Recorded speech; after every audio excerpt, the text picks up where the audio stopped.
ED अवैध खनन के जरिए पूजा सिंघल को पैसे पहुंचाने और अनगढ़ा में सीएम के नाम पर लीज आवंटन को लेकर रांची डीएमओ संजीव कुमार और पूर्व डीएमओ सत्यजीत से भी आज पूछताछ करेगी। ईडी ने दोनों को समन भेजकर हाजिर होने को कहा है। संजीव के पास रांची डीएमओ समेत कई अन्य प्रभार हैं। जांच एजेंसी को आशंका है कि पूजा सिंघल के करीबी सीए सुमन के यहां से मिली राशि में एक हिस्सा संजीव कुमार द्वारा भी दिया गया है। इस पहलू के साथ साथ मनी लॉन्ड्रिंग पर भी संजीव का बयान लिया जाएगा। वहीं सीएम हेमंत के नाम माइनिंग लीज देने वाले खनन पदाधिकारी सत्यजीत कुमार का अब तक इस्तीफा स्वीकृत नहीं हुआ। अनगढ़ा माइनिंग के लिए डीएमओ सत्यजीत ने भी अनुशंसा की थी।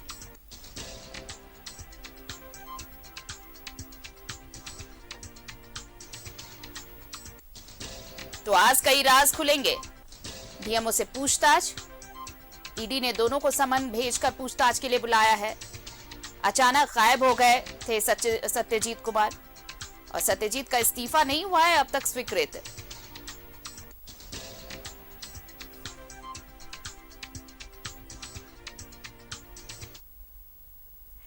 क्या साहेबगंज डीएमओ विभूति कुमार को ईडी के सवालों से डर लग रहा है? सवाल इसलिए क्योंकि विभूति कुमार ने एक बार फिर पूछताछ के लिए हाजिर होने के लिए 15 दिनों का समय मांगा है। सवाल ये कि आखिर किस राज से पर्दा उठने से वो डर रहे हैं। साहेबगंज डीएमओ को आखिर किस बात का डर है? साहेबगंज डीएमओ विभूति ईडी से फिर मांगी 15 दिनों की मोहलत। साहिबगंज के डीएमओ विभूति कुमार ने एक बार फिर ईडी से 15 दिनों की मोहलत मांगी है। पूछताछ के लिए ईडी ने विभूति को समन जारी किया, लेकिन अब तक वो ईडी ऑफिस नहीं पहुंची। पूजा सिंघल और डीएमओ विभूति कुमार को आमने सामने बिठाकर पूछताछ करनी है, लेकिन विभूति कुमार लगातार ईडी के सवालों से भागने की कोशिश कर रहे हैं।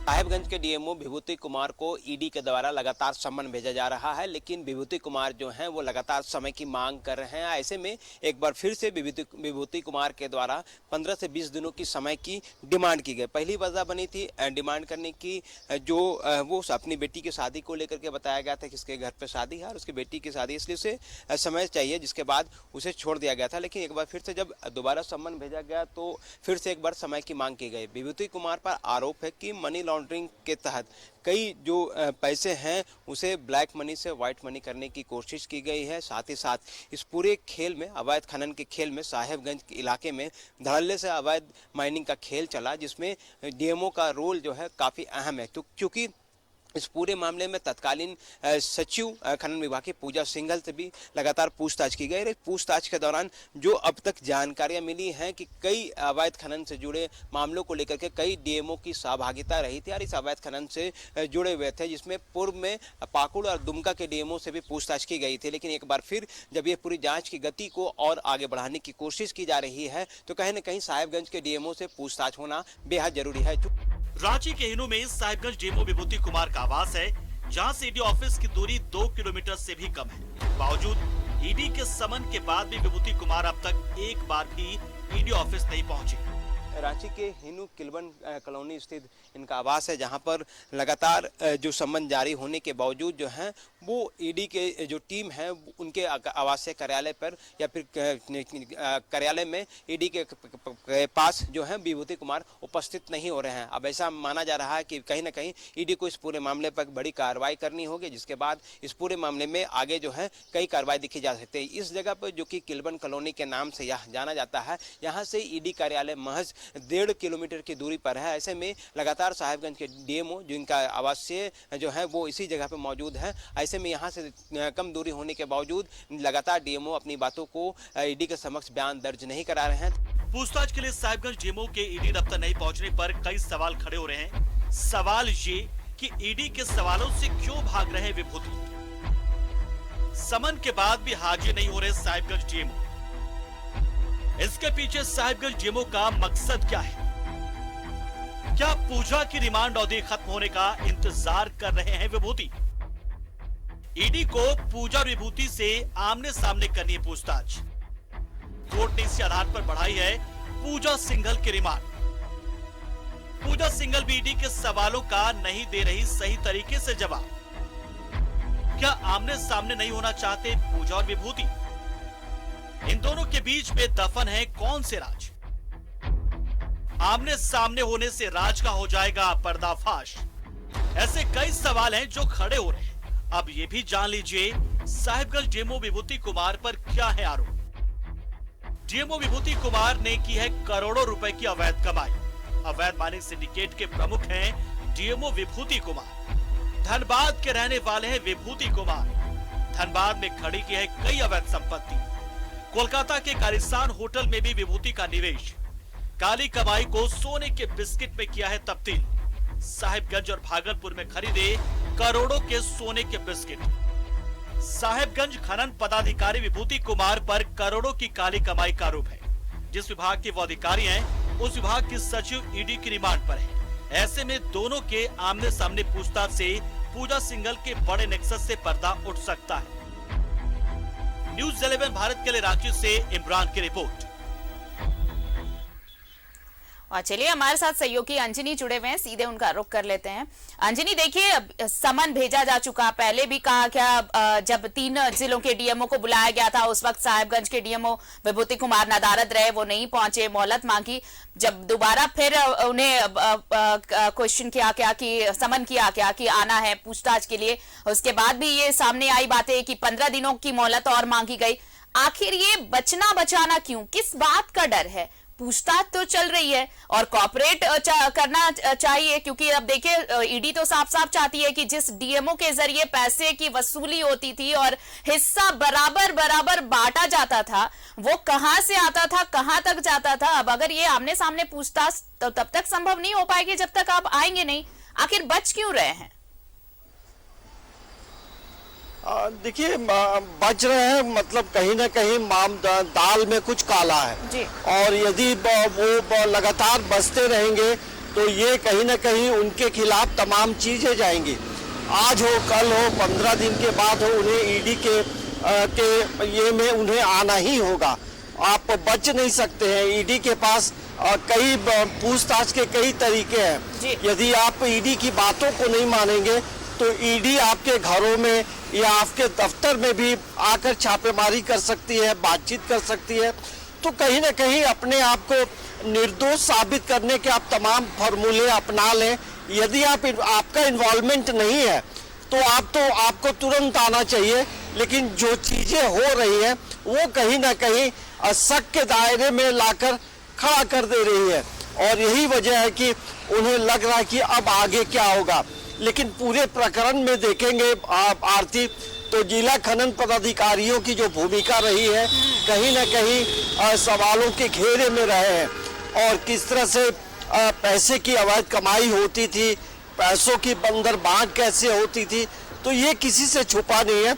ये तमाम लोग जानते हैं, तमाम पॉलिटिकल पार्टी के लोग जानते हैं, तमाम आला अधिकारी जानते हैं। लेकिन तो कहीं ना कहीं सभी ये जो मोहलत ली जा रही है, ये जो वक्त मांगा जा रहा है, ये और इस बीच जितनी बातें सामने आ पाई हैं कि करोड़ों की काली संपत्ति, अकूत संपत्ति बनाई गई है इस पद पर रहते हुए, अगर इतना वक्त लिया जा रहा है तो बहुत संभव है कि उन दस्तावेजों को भी खपा दिया जाए, उन सबूतों को भी खपा दिया जाए और ऐसा ना हो कि ईडी के शिकंजे में आने से पहले वो फरार भी हो जाए।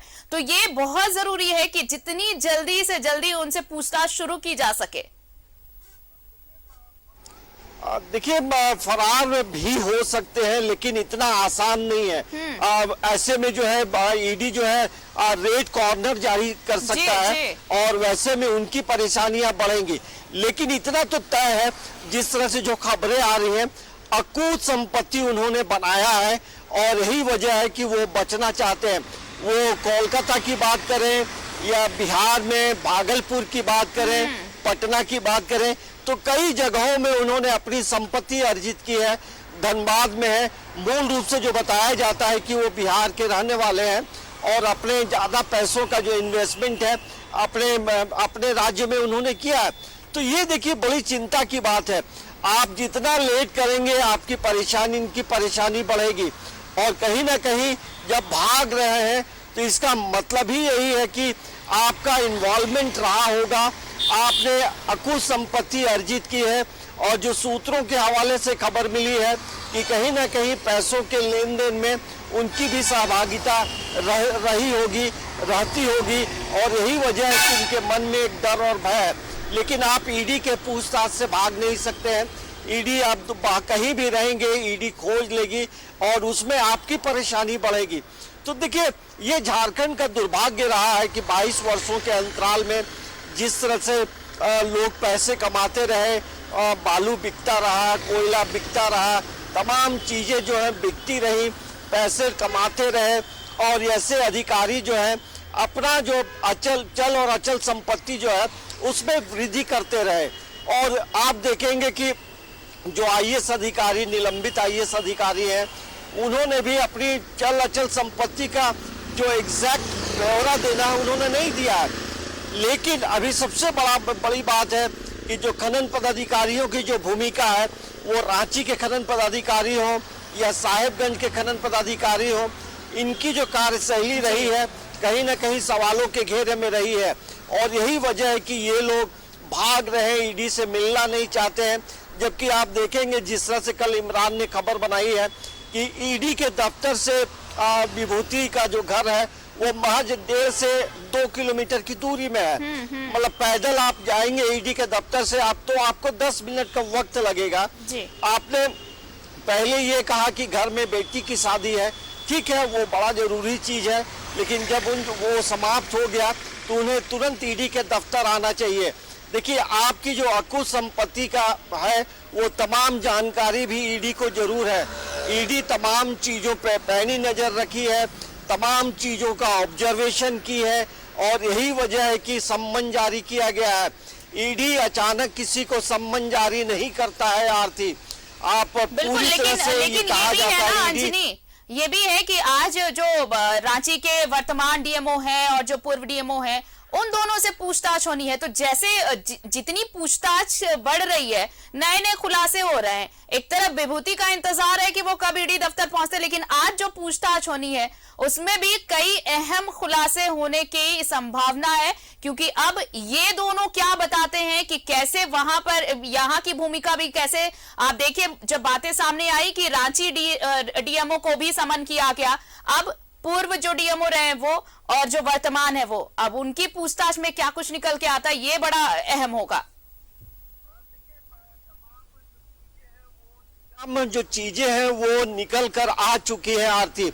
अब ईडी जो है कंफर्मेशन करना चाहती है जी। लेकिन तमाम की चीजों की जो जानकारी है सीए सुमन कुमार के माध्यम से ईडी को मिली है कि आखिर कौन कौन जो जिला खनन पदाधिकारी होते थे जो पैसे लाकर देते थे। तो इस बात की जानकारी सुमन कुमार को भी है, इस बात की जानकारी आईएएस निलंबित आईएएस अधिकारी को भी है।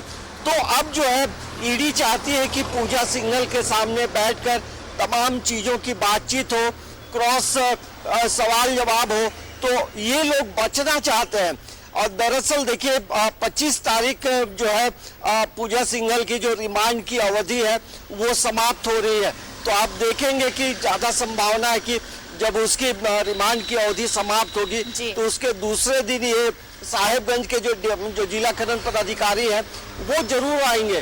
कहीं ना कहीं वो फेस करना नहीं चाहते हैं, क्योंकि उन्होंने अकुत संपत्ति जमा की है, क्योंकि उन्होंने अवैध कमाई किया है, क्योंकि उन्होंने भ्रष्टाचार में पूरी तरह से तमाम ऐसे लोग लिप्त रहे हैं। तो उन्हें ऐसे डर है और ऐसे डर और भय से अब काम नहीं चलेगा। ईडी जो है शिकंजा कसेगी, दबिश बढ़ाएगी। हो सकता है कि आने वाले समय में, मैंने पहले ही कहा है कि बिल्कुल चाहे आप कितनी भी कोशिश कर लें, ईडी से आप बच नहीं सकते। पूछताछ के लिए तो आपको पहुंचना ही होगा। आज ये अहम दिन की रांची के डीएमओ से पूछताछ होगी। दूसरा ये कि विभूति कब तक पहुंचते हैं ईडी दफ्तर, इसका भी इंतजार रहेगा। फिलहाल बहुत शुक्रिया अंजनी, तमाम जानकारी के लिए आपका।